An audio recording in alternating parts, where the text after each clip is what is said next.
ഇന്ന് രക്ഷാപ്രവർത്തനത്തിൻ്റെ 7ാം ദിനത്തിൽ മന്ത്രിമാർ തന്നെ നേരിട്ട് രക്ഷാപ്രവർത്തനത്തെ വിലയിരുത്തുന്നു. അതായത് തിരച്ചിൽ നടക്കുന്ന സ്ഥലങ്ങളിലേക്ക് റവന്യൂ മന്ത്രി കെ രാജനും ജില്ലയുടെ ചുമതലയുള്ള വനം മന്ത്രി AK ശശീന്ദ്രനും ഇന്ന് രക്ഷാപ്രവർത്തനത്തെ തിരച്ചിലിനെ സൂപ്പർവിഷൻ നേരിട്ട് മന്ത്രിമാർ നടത്താൻ പോകുന്നു എന്നുള്ള വിവരമാണ് നമുക്ക് ലഭിച്ചിരിക്കുന്നത്. ഈ വേളയിൽ വയനാട് ജില്ലയുടെ ചുമതലയുള്ള മന്ത്രിസഭാ ഉപസമിതി അംഗം കൂടിയായ AK ശശീന്ദ്രൻ നമ്മളോടൊപ്പം ചേരുകയാണ്. മിനിസ്റ്റർ, രക്ഷാപ്രവർത്തനം ഒരാഴ്ചയിലേക്ക് എത്തുകയാണ്. തെരച്ചിൽ ഇനി എന്താണ് ചെയ്യാൻ പോകുന്നത്? നിങ്ങൾ ഇന്ന് നേരിട്ട് സ്ഥലങ്ങളിലേക്ക് പോകുന്നു. നമുക്ക് വളരെ തൃപ്തികരമായ വിധത്തിലാണ് നമ്മുടെ വിവിധ സേനാംഗങ്ങളും സന്നദ്ധ പ്രവർത്തകരും നാട്ടുകാരും ചേർന്ന് ഈ യജ്ഞത്തിൽ പങ്കാളികളായിട്ടുള്ളത്. അത് തൃപ്തികരമായി തന്നെയാണ് നടക്കുന്നത് എന്നാണ് ഞങ്ങളുടെ വിലയിരുത്തൽ. എന്നാൽ ഇനി ഇത് സമ്പൂർണ്ണതയിലേക്ക് എത്തിക്കേണ്ടതുണ്ട്. പരിശോധനകൾ പൂർണ്ണമായി നടത്തിയെന്നും അവിടെ മറ്റൊരു പരിശോധന ഇനി ആവശ്യമില്ലെന്നുമുള്ള നിഗമനത്തിൽ എത്തിച്ചേരാൻ കഴിയുന്ന വിധത്തിലുള്ള സമഗ്രതയാണ് ആവശ്യം. ആ ദിശയിലൂടെ കാര്യങ്ങൾ മുന്നോട്ട് പോകാനാണ് ഇന്നലെ മന്ത്രിസഭാ ഉപസമിതിയുടെ യോഗം ചേർന്ന് തീരുമാനമെടുത്തിട്ടുള്ളത്. അതിൻ്റെ ഭാഗമായി വളരെ പ്രധാനപ്പെട്ട കേന്ദ്രം, അപകടകാരിയായ കേന്ദ്രം എന്നറിയപ്പെടുന്ന സൂചിപ്പാറയിൽ ഇന്ന് നാവികസേനയുടെ ഹെലികോപ്റ്ററിൻ്റെ സഹായത്തോടെ 12 തിരഞ്ഞെടുക്കപ്പെട്ട സൈനികർ മറ്റ് ഘടകങ്ങൾ എല്ലാം കൂട്ടിച്ചേർത്ത് അങ്ങോട്ടേക്ക് പോവുകയാണ്. ആ 12 പേരിൽ 6 പേർ വീതം 2 മേഖലയായി തിരിച്ചാണ് അവർ പരിശോധന സമ്പൂർണ്ണമാക്കുക. അവർ നൽകുന്ന റിപ്പോർട്ടാണ്, അത് വെച്ചാണ് പിന്നെ നമ്മൾ എന്തു ചെയ്യണമെന്ന് ആലോചിക്കുക. ഇതുപോലെ തന്നെ ചില ഹോട്ട്സ്പോട്ടുകളുണ്ട്.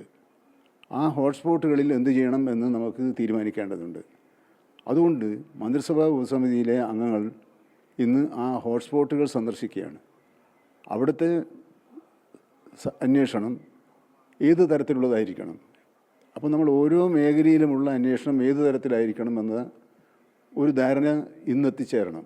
അതായത് ഇന്നത്തെ പരിശോധന സമഗ്രമാക്കി ഇനി പരിശോധന ആവശ്യമില്ലെന്ന നിലയിലേക്ക് എത്തിക്കാൻ വേണ്ടിയുള്ള ഒരു പരിശോധനയിലേക്ക് മന്ത്രിമാർ കടക്കുകയാണ്. അതെ. പിന്നെയൊന്ന് ഇതാണ് നമ്മുടെ ചാലിയാറുമായി ബന്ധപ്പെട്ട്. ചാലിയാറിലും ഇന്ന് സമഗ്രമായ പരിശോധന നടക്കുകയാണ്. അപ്പോൾ ആ പരിശോധനയുടെ തലവന്മാർ അവരുടെ പരിശോധനയുടെ റിപ്പോർട്ട് നമുക്ക് തരണം. ആ റിപ്പോർട്ട് വെച്ച് അത് എങ്ങനെയാണ് വേണ്ടതെന്ന് വിദഗ്ധന്മാരുമായി ആലോചിച്ച് തുടർ നടപടികൾ സ്വീകരിക്കും. അപ്പോൾ നമുക്ക് ഈ പരിശോധനകൾ പൂർണ്ണമാക്കണം.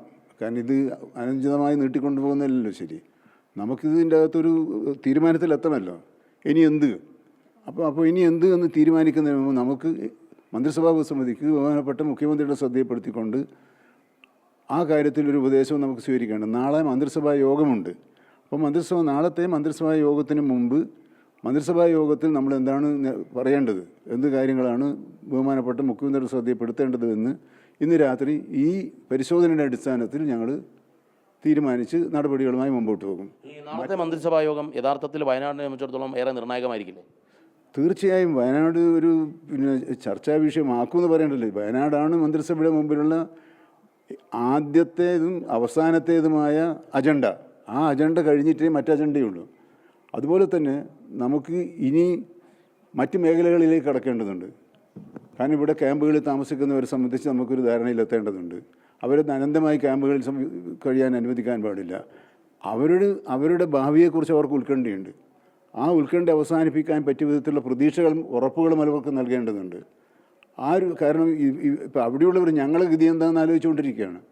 അങ്ങനെ ആലോചിച്ചുകൊണ്ടിരിക്കുന്നവർക്ക് ഈ വഴിയിലൂടെ ഞങ്ങൾ കൊണ്ടുപോകുമെന്ന് വഴി കാണിച്ചു കൊടുക്കണം. അപ്പോൾ ഗവൺമെൻറ് വഴികാട്ടിയായും സംരക്ഷകനായും പ്രവർത്തിക്കുന്ന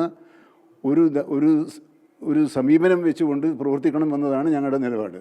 താങ്ക് യു മിനിസ്റ്റർ. വളരെ കൃത്യമായി തന്നെ SKN മന്ത്രി AK ശശീന്ദ്രൻ പറയുന്നത് തിരച്ചിൽ അനന്തമായി തുടരുക എന്നുള്ളതല്ല, തിരച്ചിൽ പൂർണ്ണതയിലെത്തിക്കുക എന്നുള്ളതാണ് സർക്കാരിൻ്റെ ലക്ഷ്യം. നാളെ ചേരുന്ന മന്ത്രിസഭാ യോഗം വയനാട് തന്നെയായിരിക്കും പ്രധാനമായും ചർച്ച ചെയ്യുക.